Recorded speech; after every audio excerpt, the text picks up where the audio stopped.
Ansar Dine is suspected of having ties with Al-Qaeda, as well as other splinter Islamist groups. Ansar Dine wants the imposition of strict Sharia law across Mali. The group's first action was in March 2012, so they're fairly new compared to a lot of the older groups. And, Ansar Dine also opposes any shrines to Sufi Muslim saints. Before you continue, I think you need to tell people where Mali is. Western Africa. It's borders like Nigeria, it borders like Chad, Niger, Algeria, so it's sort of situated in the north. Ansar Dine fighters obtained weapons once Libya's former government fell, and went into those Libyan weapons depots and armed themselves. I mean, do you think the people crafting our foreign policy, we did participate in bringing down... We don't have foreign policy and do what we want and fuck the rest of the world. But it's just it's so short-sighted, though, because these people, That's my point.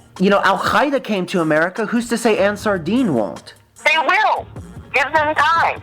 How we didn't see that giving money to Osama, I don't see how anybody could have been that short-sighted, Yeah, you're right, because it almost baffles you. I was young, and I remember thinking that was dumb. I was a kid. And even worse, our government called them freedom fighters.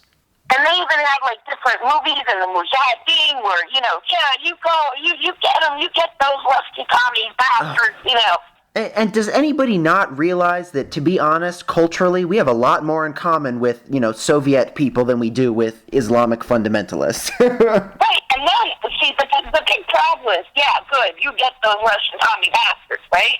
But then, and when you want to set up the government that we said we would give you guns and money to set up and fix, sorry, fuck you. Yeah. And then you wonder why they turn on us. We shot ourselves in the face. Forget the foot. We shot ourselves in the face with that one. Yeah. And we repeated it in Libya. We repeated it in Libya because that conflict gave birth to Ansar Dine, who ended up taking over half of Mali. They got their weapons from Libya. Yep. Like a lot of these other groups that we've been talking about, Ansar Dine seeks to impose Sharia law across Mali. Witnesses have said that Ansar Dine fighters wear long beards and fly black flags with the Islamic creed inscribed in white. They were the main belligerent in the 2012 northern Mali conflict. On March 21st, 2012, the group claimed control of Mali's vast northeast regions. France accused the group of summarily executing 82 soldiers and civilians in capturing Agolhak, describing the group's tactics as Al-Qaeda style. On March 22nd, mutineering Malian soldiers overthrew the government of their country. Taking advantage of the disarray, then the Islamic fundamentalists proceeded to take the major towns, Kidal, Gao, Timbuktu, within the following 10 days. One of the people quoted in this article, his name is Jeremy Keenan, of the School of Oriental and African Studies. He says about Ansar Dine, what seems to happen is that when they moved into a town that they would take in Mali, the secular rebels would take out the military bases, and then Ansar Dine would go into town, put up their religious flags, and start bossing everyone around about Sharia law. On the 3rd of April 2012, the BBC reported that the group had started implementing Sharia law in the historical city of Timbuktu. That day, their leader, named Og Ghali, gave a radio interview in Timbuktu announcing that Sharia would be enforced in the city, including the veiling of women, the stoning of adulterers. The announcement caused nearly all of Timbuktu's Christian population to flee the city. Ansar Dine was reportedly responsible for the burning of the tomb of a Sufi saint, which is a UNESCO World Heritage Site, on the 4th of May 2012 in Timbuktu. The group also blocked a humanitarian convoy bringing medical and food aid from reaching Timbuktu because they objected to the presence of women in the welcoming committee set up by the city residents. In Gao, the group reportedly banned video games, both African and Western music, and banned football. On the 26th of May 2012, they proclaimed their own state. Because at that point they had control of a full half of Mali. They proclaimed the Islamic Republic of Azawad. And in June of that year, 2012, during the Battle of Gao, the Ansar Dine and the other fundamentalists turned on their allies, who were secular rebels, and defeated them. They announced that they were in control of all the cities in Mali. So at this point, the entire half of the country was in Islamist hands. In the summer of 2012, members of Ansar Dine broke down the doors of the Sidi Yahya Mosque, which according to legend was not to be opened until the last days.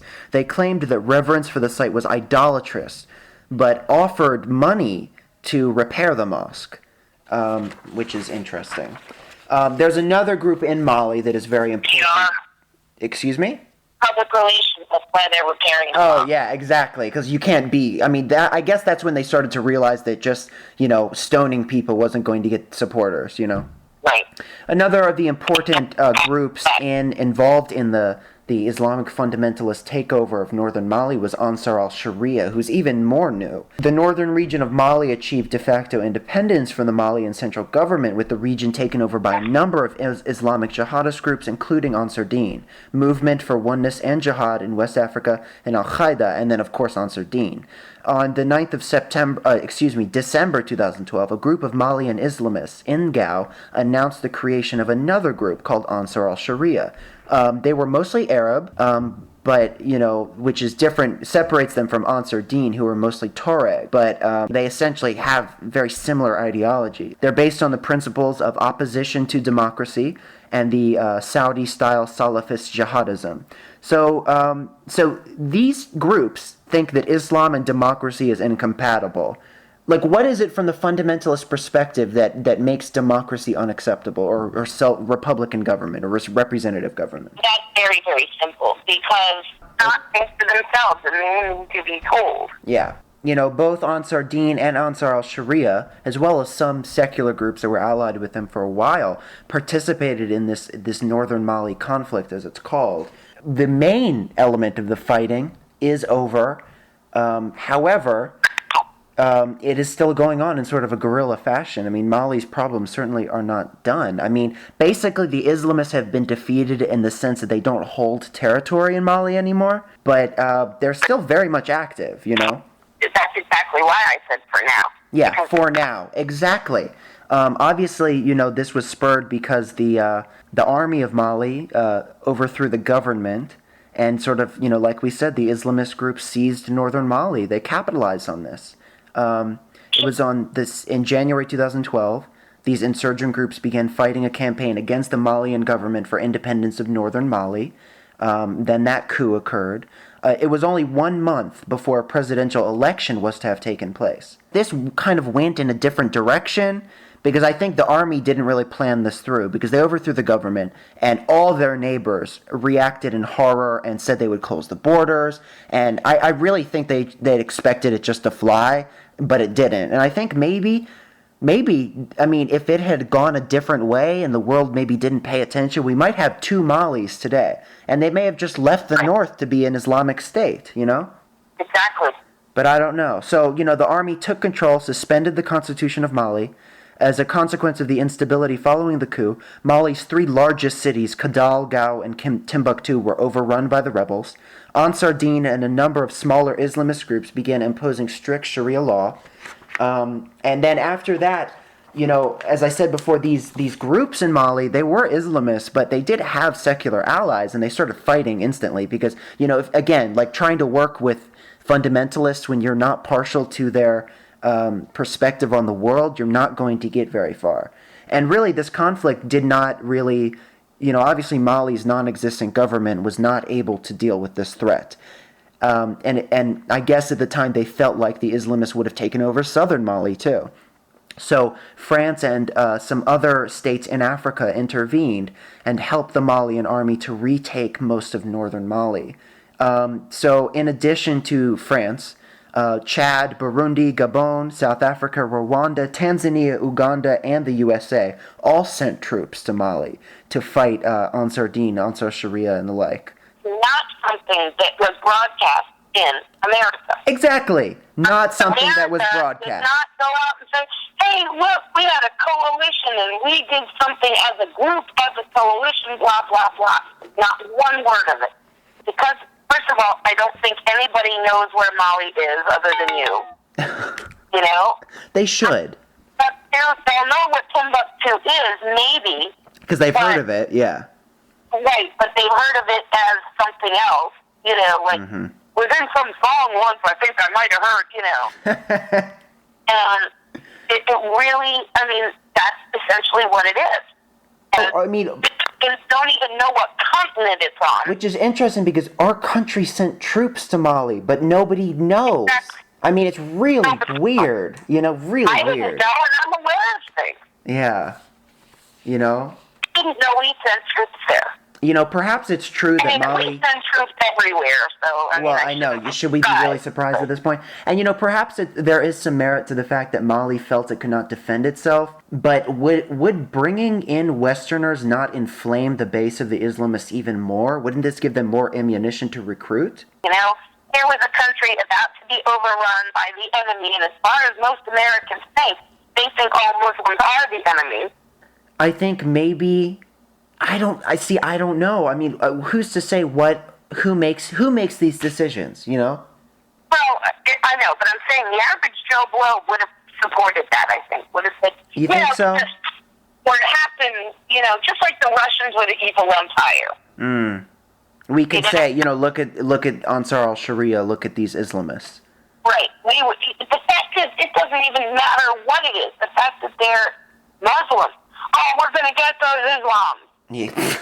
All we would need to say is the word Islam, and Americans would have been all for it. Are you kidding me? Yeah. Yeah, let's go. You know, that's exactly all that they would have needed to hear. Yeah.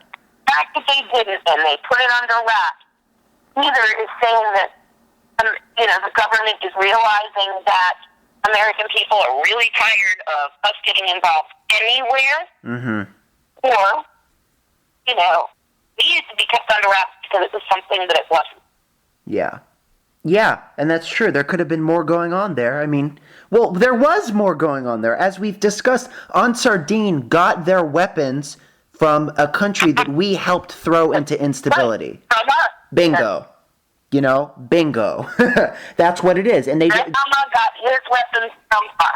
It's the same thing. I mean, I think they don't want people to be able to have even the information to connect the dots. So on the 11th of January, this coalition that was mostly French troops began operations against the Islamists, and by the 8th of February 2013, the Islamist-held territory had been retaken by the Malian military. So it really didn't take very much effort, or so it seems. And, you know, these rebels, people of the north of Mali, have been... struggling to gain independence since 1962. And so ever since 1962, this state of Mali has been in a constant struggle to maintain its territory. So it's really been unstable. This was just kind of waiting to happen. It was really just almost like the Islamists entering the equation was the spark on the very dry wood, and it just blew up, you know? Yeah. So the United States Air Force airdropped supplies in support of the besieged Malian soldiers. That was our initial involvement in 2012.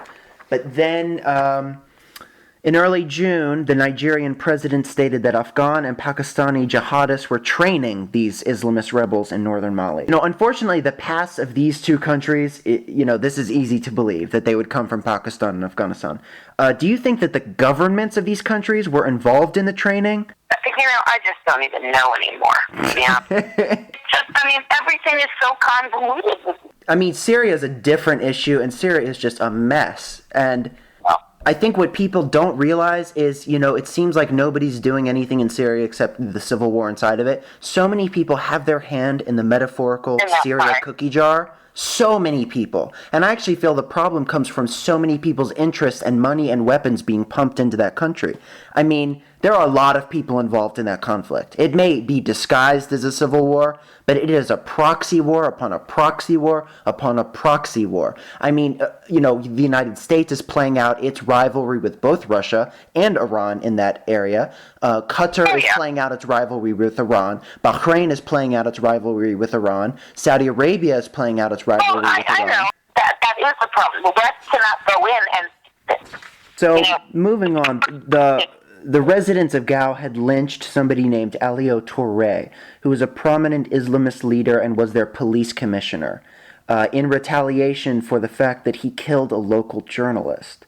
On the 20th of January, the United States, there was a report that said, this is kind of humorous, that the United States had actually tried to bill the French government for airlifting their supplies, but they denied it. I'd rather see us in a role like that as a shuttle service for other people into a conflict than just us being in the conflict. You know what? I absolutely agree with you. Because if we feel we need to get involved, if we feel that we absolutely need to get involved in something, then let's not go there and let's just be in that facilitative role. Yeah, so on the 27th of January, French and Malian forces encircled Timbuktu and began securing the city.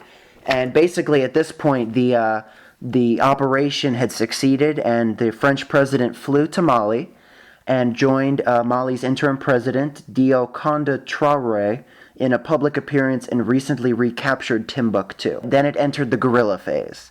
Islamist fighters armed with AK-47s crossed the Niger River on canoes, took over an abandoned police station, and deployed snipers in nearby buildings in anticipation of the government forces counterattacking. Gao was attacked for a second time on the 20th of February 2013. Islamists again crossed the Niger and came close to the city hall, possibly with help from the locals. The same day, a car bomb exploded in Kidal, killing 2 people. The U.S. President Barack Obama announced on the 22nd of February 2013 that about 100 American troops had been sent to Niger, which borders Mali, to aid the French in Mali. Which is interesting that he even made a statement about it. Not a peep was heard in the media. Nope. It's really, really strange. The prosecutor of the International Criminal Court opened a case investigating war crimes in Mali on the 16th of January 2013. Amnesty International organizers stated that fighters with both secular groups and Ansar Dine, were running riot in Mali's north and documented instances of gang rape, extrajudicial executions, and the use of child soldiers by both Tuareg and Islamist groups. And, another aspect in this is the fact that when the north of Mali was occupied by Islamists, a lot of people who had owned slaves but were forced to give them up were able to retake their slaves. So there could be sort of an economic thing here in that a lot of people benefited from the reinstitution of slavery. Yeah. July 2012, a couple was stoned to death by Islamists in Agohak for having children outside of marriage. So that's not okay, but gang raping women is. I think, look, even, Orthodox Jews, there is some modesty to it, absolutely. But in truth, having to cover up your entire body, please, that's not modesty. Because if you look at a lot of the time, you see them, and, there's the slip of the eyes, but then they're using, $5,000 handbags, Burberry hijabs. And, right, and the jeweled ones and the fancy shoes, so it has nothing to do with modesty. Yeah, and it almost becomes a form of display, too, because, if you see a woman in a burqa, she becomes the focus of the crowd. Well, it depends where, over there. Well, yeah, it depends where. If you're in, say, London or New York, you would gain an enormous amount of attention. Right. Not necessarily favorable, though. But well, exactly. It's not favorable, but it's attention nonetheless. But I'm saying that Versace hijab in, Dubai isn't being modest. I'm sorry. It's not modest. No, it's not. Exactly. That's my point. Yeah, I agree with you. Modesty, and that's why when this person said that to me, I was like, holy crap, that's exactly what it is. Yeah. They're making it so that the men don't have to take responsibility. Yeah, because that oh my God, that is such a good point. When you put it like that, it makes total sense, because really, those cultures, Arab, South Asian, they privilege men so much above that of women. But all this mass rape is okay. And so, yeah, exactly. And so women have to constantly make up for the excesses and the violence of men in those societies. Right. And just like the Islamic society, they're still allowed to have multiple wives. Yeah, well, I don't think multiple wives is necessarily, I mean, a... That's against women. That's what I'm saying. It's demeaning to women. I mean, the specific way in which it is practiced in those societies in an Islamic context would be, disempowering to women. But I don't think polygamy in general always disempowers women. Right. No, but I mean, I'm sorry. The way the Muslims had the polygamy, yeah. and then they hide the women, and yeah. It's all those factors alone. During the conflict, Islamists. This is some of the saddest pieces of this northern Mali conflict. Truly.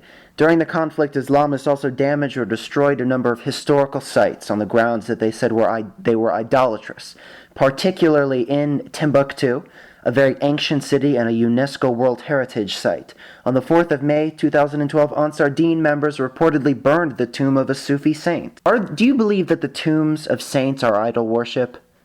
I believe so, yes.